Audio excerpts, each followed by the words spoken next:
So clearly, we've got a player and a coach now that have two completely separate belief sets. And look, Stephanie White was angry when she made those comments. So you can bet one thing, I'm going to be watching and paying attention to Sophie Cunningham's minutes. If she all of a sudden has a reduction in minutes playing, The WNBA has once again found itself at the center of controversy, but this time the focus isn't on what happened during a game. It's on what may have happened behind closed doors. Over the past several weeks, rumors of growing tension inside the Indiana Fever organization have spread rapidly across social media, sports talk shows, and online forums. While the team has continued presenting a united front publicly, reports and speculation suggest internal disagreements may have been building for some time. At the center of the discussion are Caitlin Clark, Sophie Cunningham, and head coach Stephanie White. According to reports circulating online, emotions inside the organization escalated following the reaction to Cunningham's public comments regarding women's sports. What initially appeared to be another media controversy quickly evolved into one of the biggest conversations in women's basketball. Fans began asking whether this was simply another social media storm or evidence of something much larger happening behind the scenes. To understand why the situation exploded, attention first turned to Sophie Cunningham says, the article says, you say she's a MAGA Barbie. As some corners of the internet have taken to calling her, projection, she says, because of what she looks like and where she's from. She'll weigh in on how to, quote, protect women's sports, she says, because she's in that world and feels qualified to speak to that world. Quote, I got a lot of negative feedback about me hating trans, and I'm like, I never once said that, she says. I think that I'm here to extend love, but I also think with that love is truth and being honest. And I want to protect young girls in the locker room or young girls in sport who shouldn't have to go against biological men.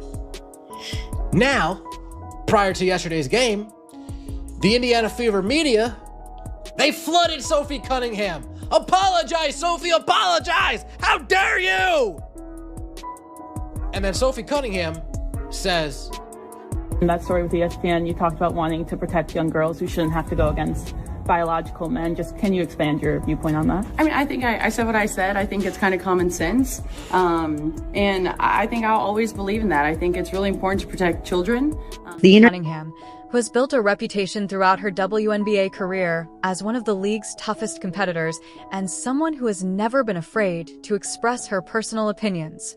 During a recent interview, Cunningham discussed her views on protecting women's sports, explaining why she believes preserving female competition remains important. Her comments immediately spread across social media, drawing praise from supporters who admired her willingness to stand by her beliefs, while also receiving strong criticism from those who disagreed with her position.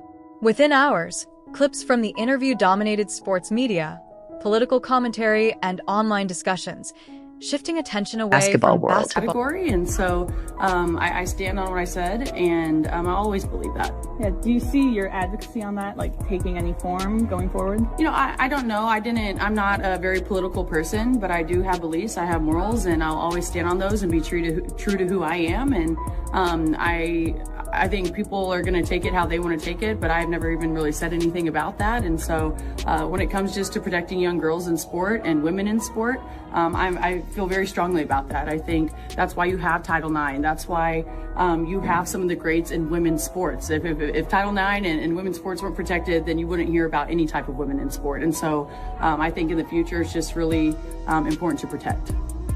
Do you think, I guess, along the line like that, it goes against perhaps, some people might say, hey, for the trans community, this could be something that could come back on us or be targeted against us. Like, how do you, I guess, view that sort of critique? You know, like I said, I extend love, and I don't dislike anyone. According to the narrative. As reporters repeatedly asked whether she planned to clarify or reconsider her remarks, Cunningham remained consistent, explaining that she believed in what she had said, that she was motivated by concern rather than hatred, and that her focus was on protecting opportunities for girls and women in sports. Rather than backing away from a controversy, she doubled down on her position, which only intensified the debate. Supporters praised her honesty and conviction, while critics argued that her comments could negatively impact members of the transgender community.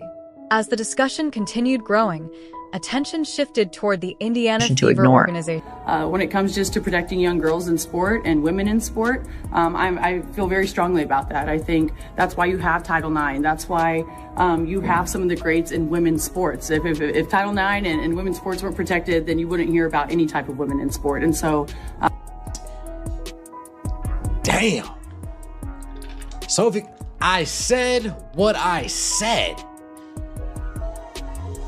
Whoa. you know they were hoping that Sophie Cunningham would apologize, would walk back all of her words that came out in that article. You were hoping. Sophie Cunningham played 7 minutes in the first half after doubling down on what she said. Folks, I don't remember Sophie Cunningham playing 7 minutes in a first half all season long in the game that she's played in. But then after that, you have the Indiana Fever putting out a statement.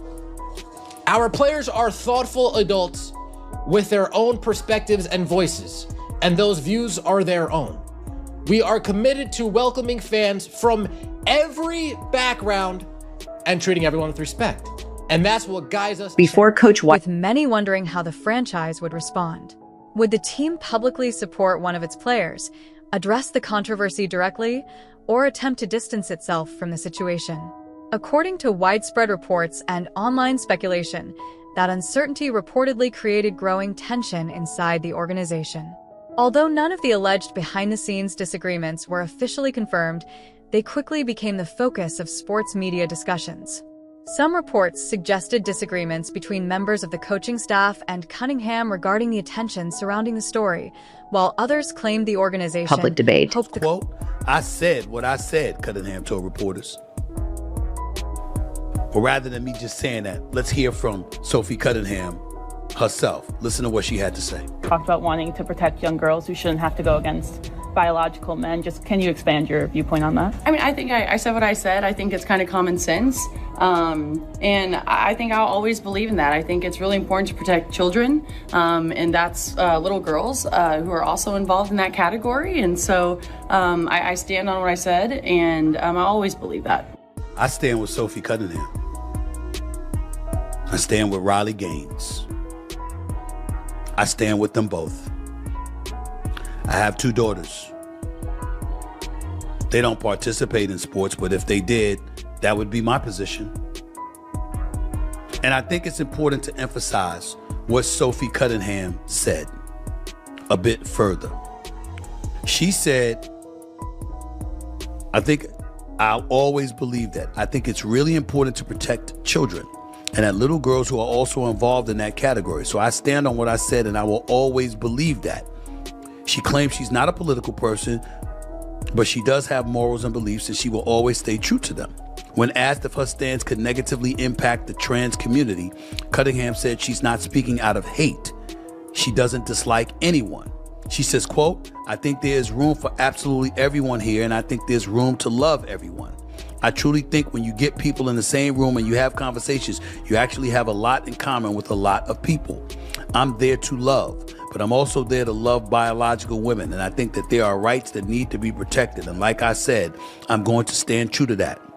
I'll never falter in my beliefs in that, but I have never once said I hated the trans community. Like I said, I think there's space for everyone. I can't applaud her enough. Controversy would quietly disappear before creating further distractions during the season. Whether those reports accurately reflected internal conversations remained unclear, but one thing was obvious. The story had become much larger than a single interview. It had become one of the biggest conversations surrounding the WNBA. According to growing speculation, another major figure inside the Indiana Fever organization was quietly watching everything unfold, Caitlin Clark. While Clark largely avoided commenting publicly, many observers believed the situation was becoming increasingly difficult for her to ignore. As public debate continued, attention gradually shifted from Cunningham's comments to what might have been happening inside the Fever locker room. Sneakers on today. Before we start with questions, I just want to address, what's going on with AT. I think first and foremost, it's to protect our players. We've got to continue to support our players in our league. We get to play a basketball game. And AT was exactly right. Like, we get to play a basketball game. And yes, that's going to come with criticism. Yes, that's going to come with fans and the love-hate relationship that they have with players and teams. That is going to come. But it's not hard to not be a jerk. And if you are one of these people that are online doing this, do not call yourself a WNBA fan. Our league is about inclusiveness. Our league is about inclusiveness. Do not call yourself a WNBA fan. Our league is about inclusiveness. Our league is about competition. Our league is about competition.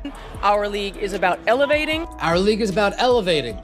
Elevating women. Elevating women. Elevating marginalized communities. Elevating marginalized communities.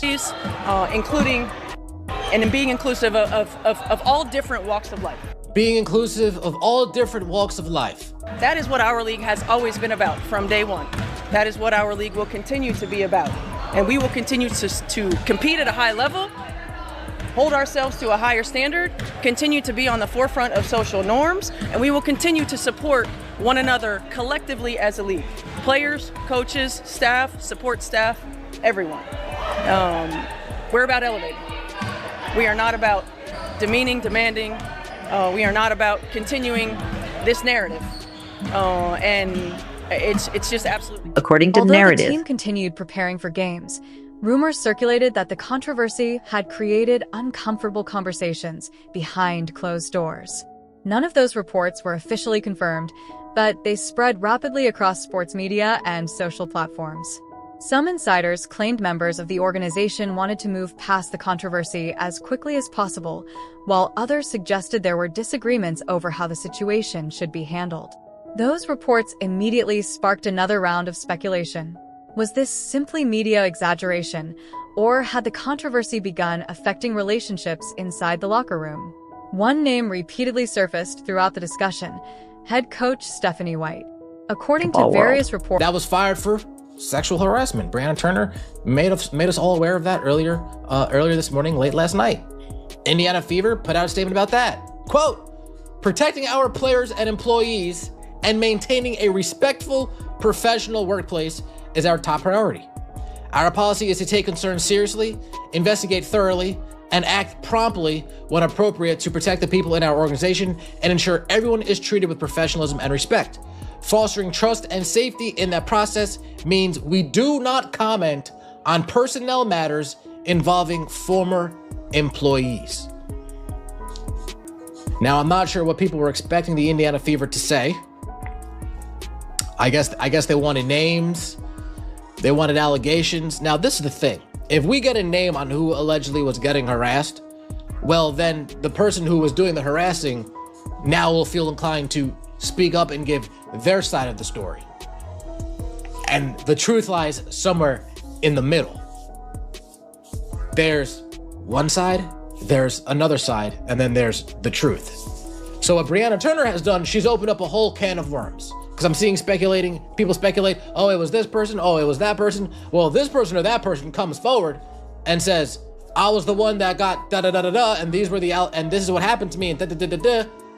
Well, that person that did it will probably have to feel emboldened to protect their name.